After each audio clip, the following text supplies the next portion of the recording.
Ooh. Good evening, everybody. I hope everyone's doing all right. It's Sunday night, May 30th, on a Memorial Day weekend. Tomorrow I'm off from work. How nice. Most people are. And of course, it's to celebrate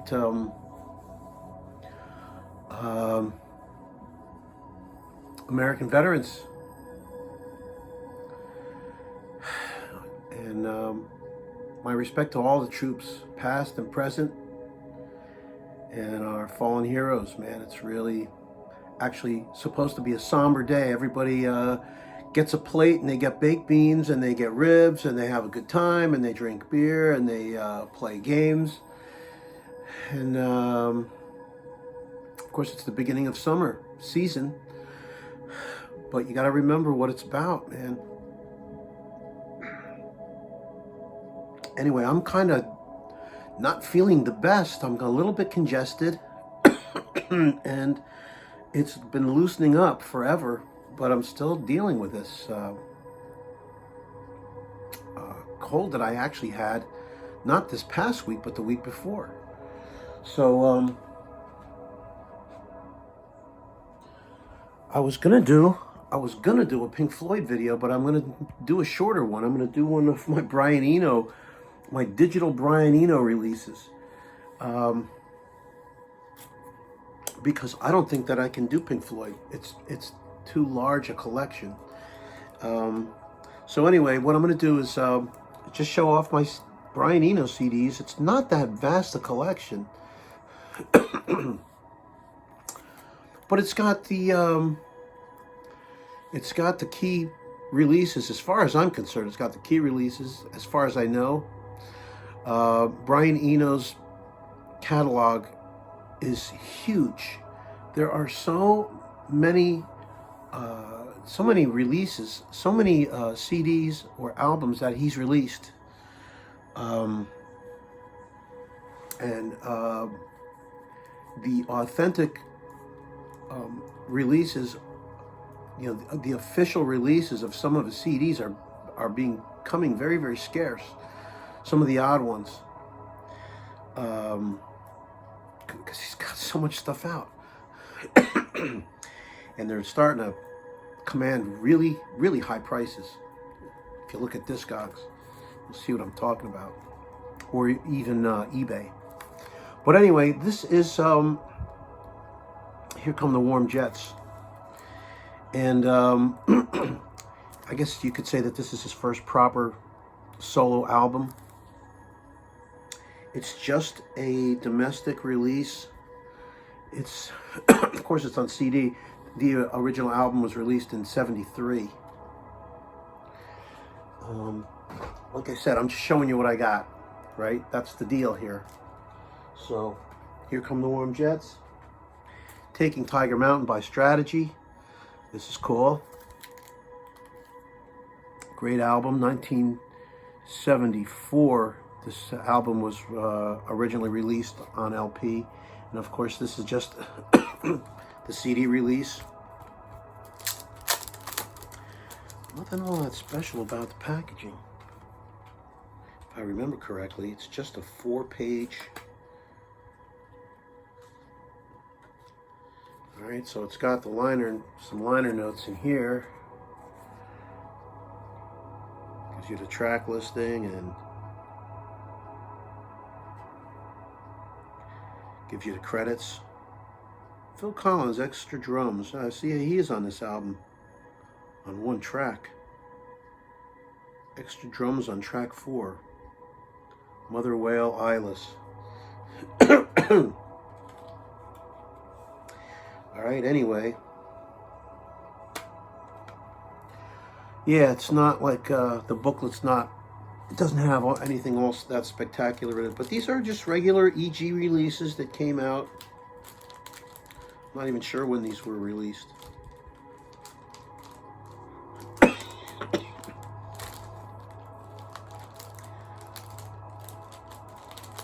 Alright, but I definitely wanted to get these when they were released on CD, because his first four solo albums are fucking great. Sorry. That word slipped out so easily. 1975, Another Green World. Another beautiful album. Collins is featured extensively on here. And so is Percy Jones from Brand X. Usually they're featured together. Here, look at this. Look at this booklet. It's 2 pages. Not even a booklet. It's just a piece of paper. All right, so they, you know, another EG release. The original albums from '75. Of course, this came out much later in a digital format, right? Here's something cool that my buddy Derek Higgins, I saw that he had this CD, and I was so intrigued, and I went and scored a copy of this. It's Another Green World, and it's so funny because that's the A-side of this single. That's the main track of this single, and it's 1 minute and 30 seconds. Original 1975 recording. Produced by Brian Eno and Rhett Davies. All right, then track 2 is Dover Beach. And it's a non-album track. Track 3 is Deep Blue Day, another non-album track. And then there's another 4th track. It's almost 8.5 minutes long, and it's 2/1. That's the name of it. Here, look at this, okay? If you can see it. Can you see that?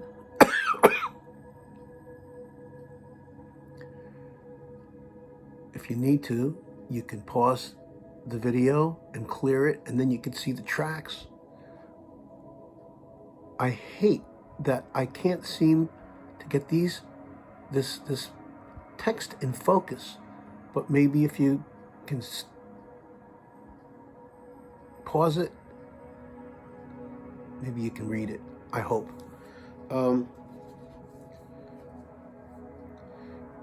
Track 1 taken from Another Green World. Track 2 taken from the soundtrack of the film Jubilee, previously unavailable on CD.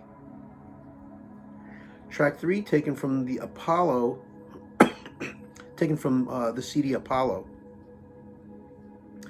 And track 4 taken from Music for Airports. So,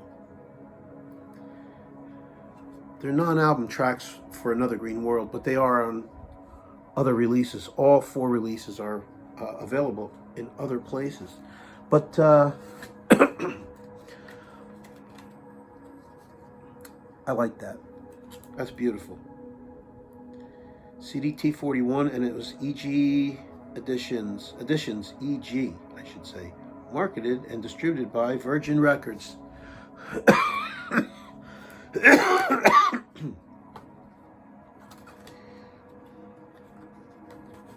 I know I sound like I'm not going to make it. I'll be fine. I just hope I'm not making you guys sick. All right, and of course, then there's Before and After Science.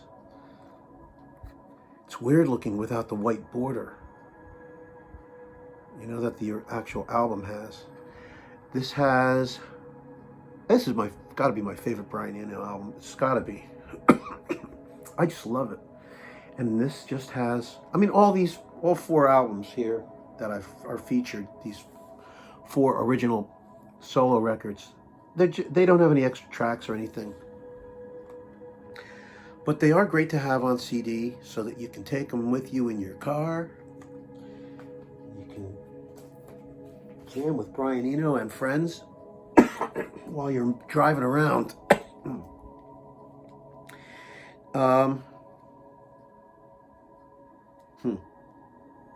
This is Again, something that I put together. And actually what this is just a CDR that features the 5 rarities tracks from the box set Working Backwards, 1983 through 1973. That has a 12-inch 5-song EP with 7 Deadly Fins. It's Brian Eno's first solo single.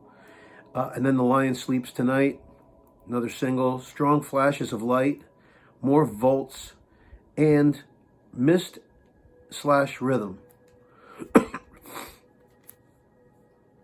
Those 5 tracks are on that Rarities EP in the box set. And then included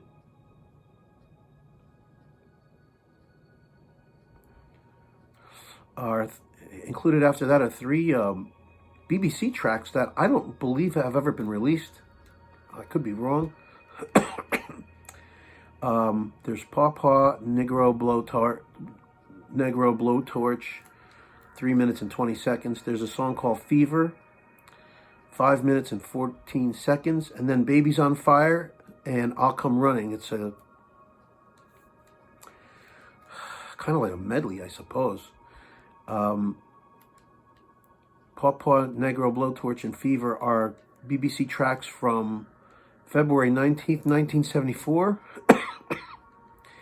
And Baby's on Fire, I'll Come Running is BBC tracks from February 26th, 1974. So it's really a BBC and a rarities package that I just put together. It's not even really a long, it's 34 minutes long. But those BBC tracks were, that was material that I found online, and I said, ooh, nice. So downloaded it and put it on here and turned this into a little package for my collection. Okay, now you got all this cool ambient stuff on land. I love this stuff. Sometimes I just put this on if I'm just kind of like just mellowing out, and this is really nice stuff, quite frankly. It's odd too. It's environmental. It's atmospheric. Sometimes it just sounds like almost nothing. It's very, very quiet. But there's 8 neat tracks on here, and sometimes I just like the atmosphere that it creates. Like his ambient stuff. It's designed to be there, not necessarily to focus on, but it's just part of your environment at that moment, and it's nice, and I like it. Music for films.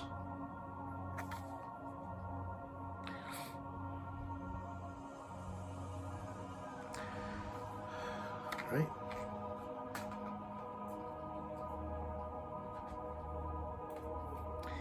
Here's Thursday Afternoon. I remember when this came out. This was way back in, was it 89? I remember, but I can't remember.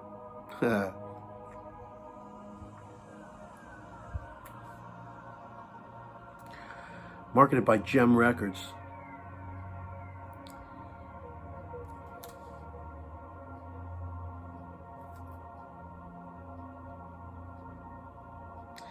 Yeah, anyway, Thursday Afternoon is really bizarre because it's really long. It's one track.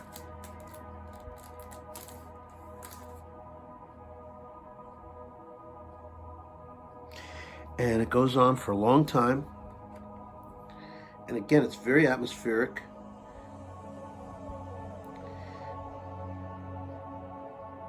Opal production, marketed by Gem Records, made in the USA. So this is domestic pressing, and come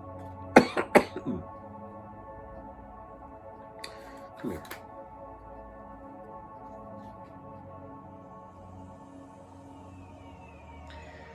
Wow. Brian Eno, Daniel Lanois is involved in this, and Roger Eno's involved too. The mixed team was Brian Eno and Daniel Lanois and Michael Brook. Assembly team, Brian Eno and Michael Brook.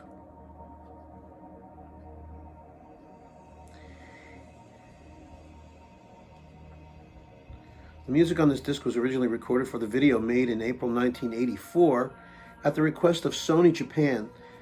The video, Thursday Afternoon, is on vertical format, i.e. the TV set has to be turned on to its right side. It's always got to be something odd. It's so funny. It consists of 7 video paintings of Christine Alessino, filmed in San Francisco, and was treated and assembled at Sony in Tokyo. The following is an extract from the video's inlay card. These pieces represent a response to what is presently the most interesting challenge of video. How does one make something that can be seen again and again in the way that a gramophone record can be listened to repeatedly? I feel that video makers have generally addressed this issue with very little success. Their work has been conceived within the aesthetic frame of cinema and television, an aesthetic that presupposes a very limited number of viewings, but then packaged and presented in a format that clearly intends multiple viewings, the tape or disc. Unfortunately, the cinematic heritage seems inimical. I don't even know what that word means. Inimical to the idea of multiple videotapes or discs. It relies heavily for its impact on a dramatic momentum, which is sustained by frequent scene changes, fast editing, and the narrative development of the plot. As a result, being in some way a function of surprise, this impact is eroded by repeated viewings. Of course, you know what's going to happen because you saw it before. Duh. The usual response to this problem has been to load the video with more scene changes, faster edits, stranger camera angles, like on Batman it was crooked,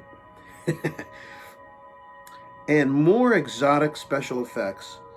In short, more surprises, presumably in the hope of delaying the inevitable decline of interest in the work as it becomes more familiar. This is the condition of pop video, and it has almost nowhere left to go in this direction. So long as video is regarded only as an extension of film or television, increasing hysteria and exoticism is its most likely future. Our background as television viewers has conditioned us to expect that things on screens change dramatically and in a significant temporal sequence, and has therefore reinforced a rigid relationship between viewer and screen. You sit still and it moves. Boy, that's it. I am interested in a type of work which does not necessarily suggest this relationship, a more steady state image-based work which one can look at and walk away from as one would a painting. It sits still and you move. So that's Brian Eno back in 1984.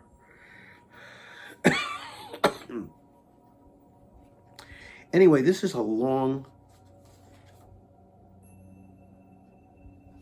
What the hell's that doing in there? There's a lot more text in here, but I'm not going to read it. It's from 1985. Anyway,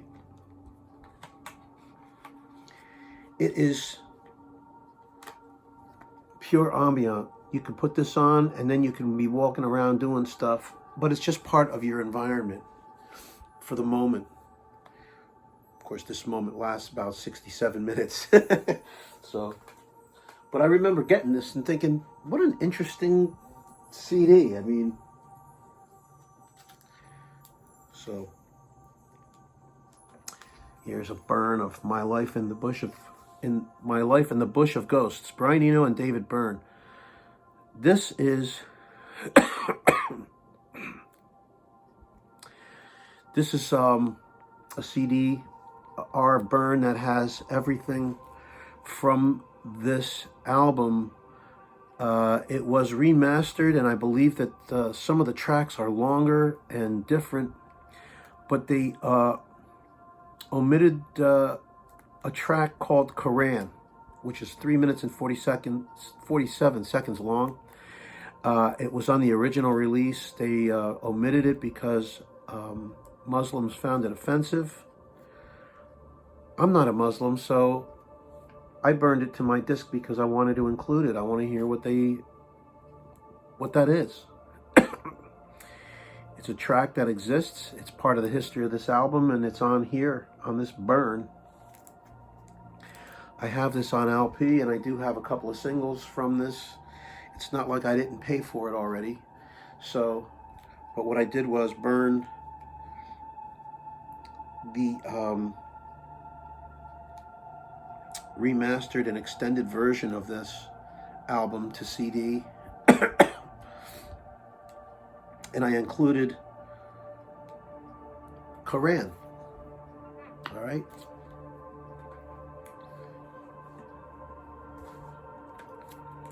Here's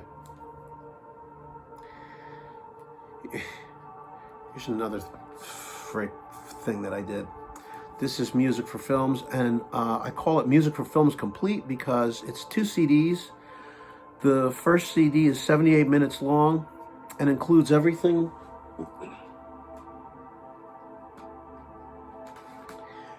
from this album.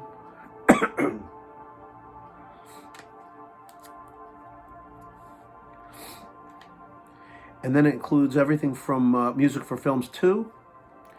And then there was a album, Music for Films 3.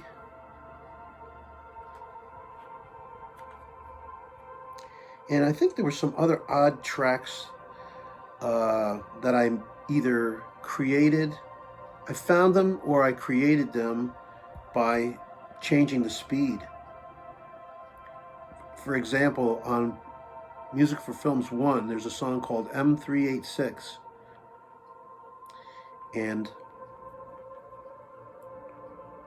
I decided to include a sped up version of that.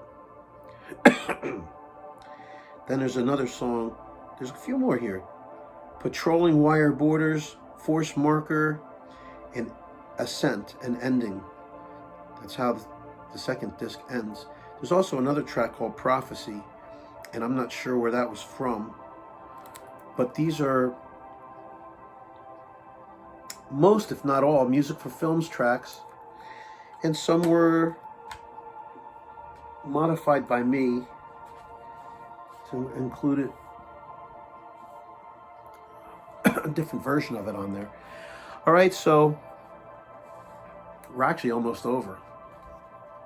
This is a box set of 6 CDs that came out about 2 years ago, maybe a year ago, maybe 2 years ago.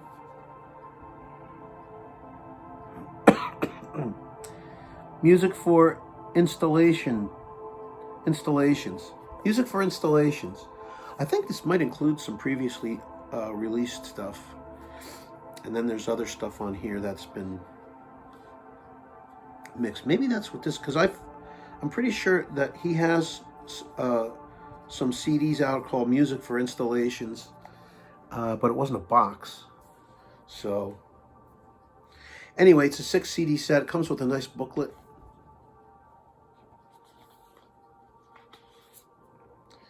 CDs are all neat colors. This came out in a vinyl box set. God, I'm a mess. I think that they came out in colored vinyl, and I just thought, well, let me get this box. This is good enough for me. I can't. I'm running out of room here. I've listened to some of those CDs, and they're really actually very nice. And so I think it's a decent box, man. It's more ambient type stuff for the most part. Then there's this box set. This is an old box. This is one of 2. And this is the vocal box. There's another one called instrumental. And I wanted this because I remember when I wanted this box, because I wanted the vocal box because this has a single B-side called, oh, and this has 7 Deadly Fins too, by the way. That was another thing I wanted. His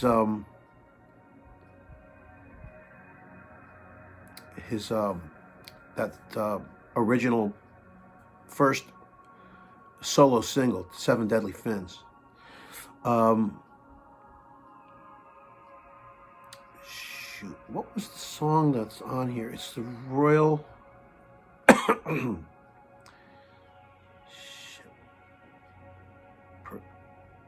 Backwater, Kurt's Rejoinder. This has pretty much almost the entire Before and After Science album, but there is an instrumental on there that's not on here, of course.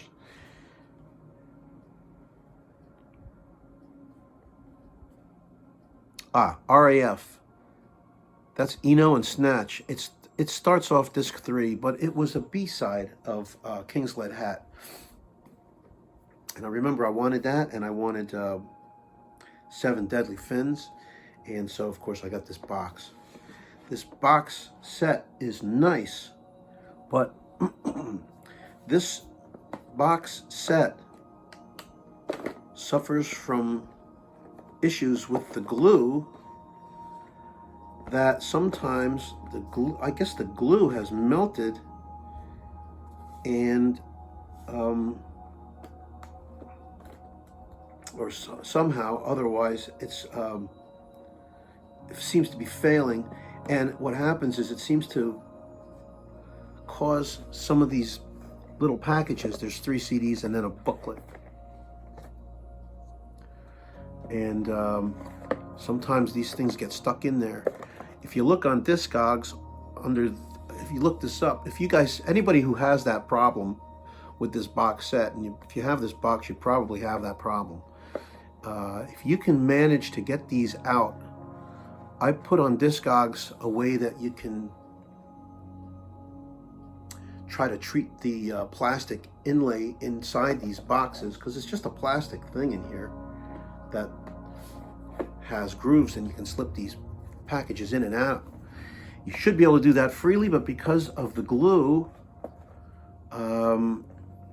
you got to clean up the plastic inlay, and I suggested that you do that with alcohol and just use some Q-tips.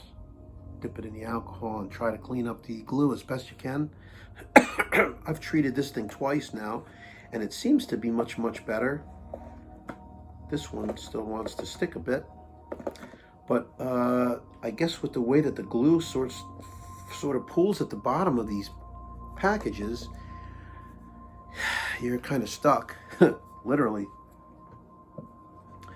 with this glue problem, and it's a shame.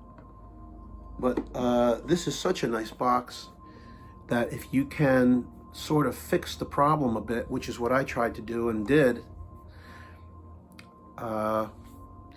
you can enjoy the box maybe a little bit more, extend the enjoyment and the life of the box. So, but anyway, so this is the vocal box. I don't have the instrumental box. I always wanted to get that so I could complete the set, but it ain't all that critical to me. All right, so that's everything, man. That is my digital. Oh, this is a tribute to the music and works of Brian Eno. It is a various artists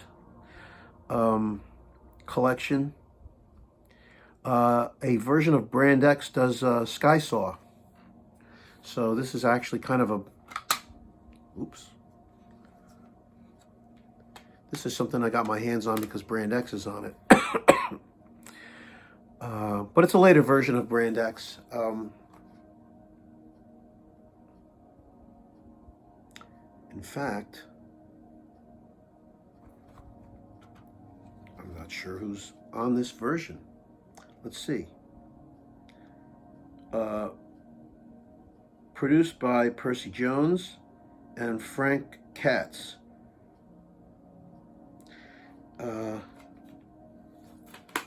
See if John Goodsall's on here too.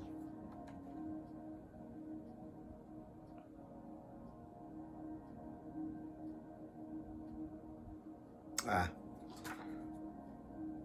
don't know. What the hell is this? This is just mail order stuff. All right, anyway. It's a version of Brand X that involves Percy Jones and Frank Katz. Frank Katz and John Goodsall and Percy Jones released a couple of CDs in the in the 90s. So this might be, it might include John Goodsall, maybe not, but it does include Percy Jones and Frank Katz, and those guys are great. So, all right, and this is just a tribute to our good friend Brian Eno. Anyway, that's it. That's my digital collection of Eno, and I am going to try to heal up nicely, and then maybe I can do something for John. I'm sorry that I'm not getting to the CDs up here, these box sets. I'll get to them soon.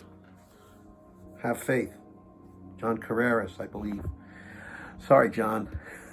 I'll catch up with you soon. Bye.